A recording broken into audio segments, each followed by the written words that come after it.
लिख देनी।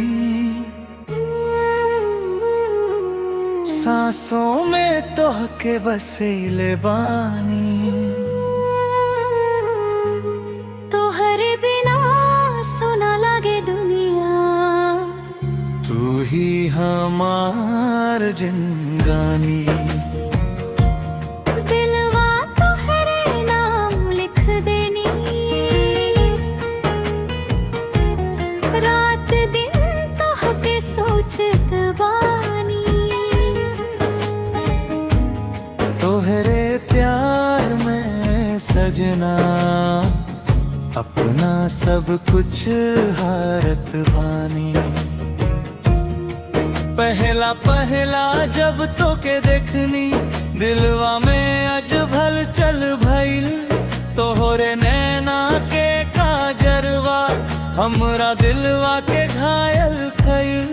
तोहरे हंसी में जादू बा, तोहरे बातन में प्यार बा। तोहरे संग बितावल हर पल हमरा खातिर त्योहार बा। ए जान हो, ए सनम हो, तू ही हम धर्म हो।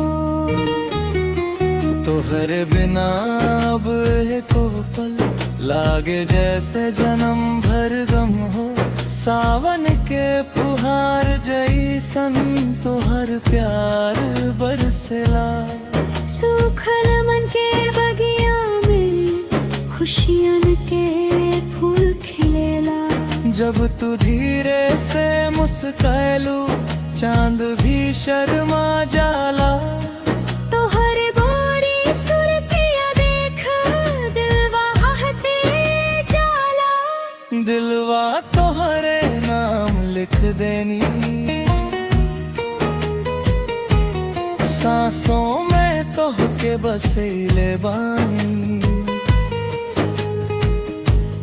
तोहरे बिना सुना लागे दुनिया। तू ही हमार जिंदगानी।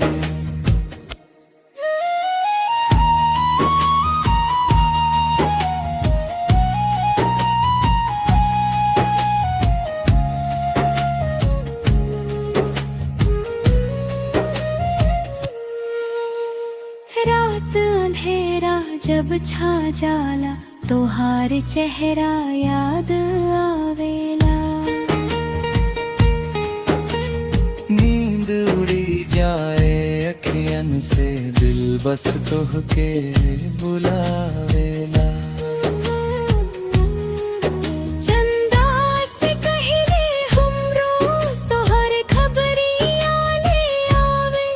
तारन से पूछी हरदम कब सजना हमसे मिले आवे। दूर कहीं मत जाई हाँ सजना, दिलवा टूट न जाए। तोहरे बिना री जिंदगी सूनी सूनी रह जाए। अगर रूठ जाई वो हमसे कैसे हम मनाइब। तोहरे बिना ए जान एक पल ना जी पाई। तोहरे खातिर सज के बैठी अखियन राह निहारे। कब आई भूले के डोली मनवा रोज पुकारे। मांग में प्यार के रंग भरब, सपना नया सजाई। तोहरे संग सातों जन्म हंसते हंसते बिताइब। ए जान हो, ए सनम हो, तू ही हम धर्म हो। तोहरे बिना अब एको पल लागे जैसे जन्म भर गम हो। दिलवा तोहरे नाम लिख देनी। जिंदगी तोहरे संग जीब। हर जन्म में तो के पाकर किस्मत अपनी करीब।